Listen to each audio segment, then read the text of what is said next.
Amani ni kuanzia na mimi. Peace begins with me. La paix commence par moi.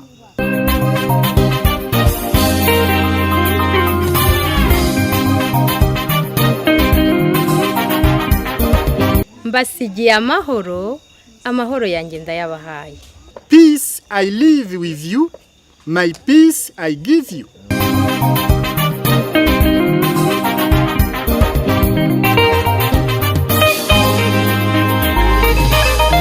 Nimugire umwete ukubana amahoro n'abantu bose ndetse n'uwo kwezwa.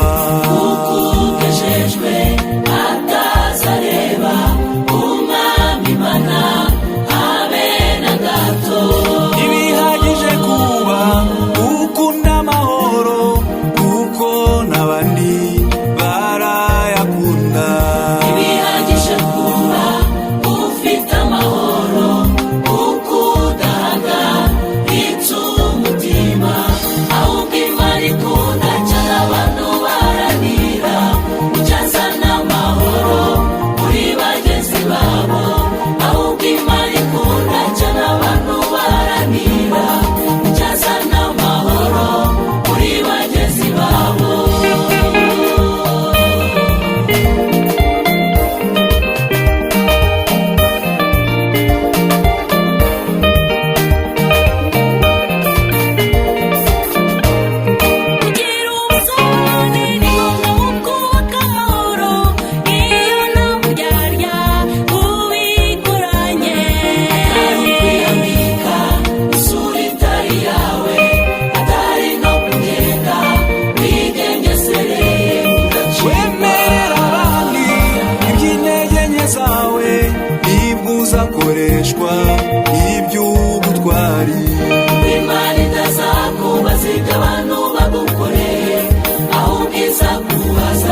ugiye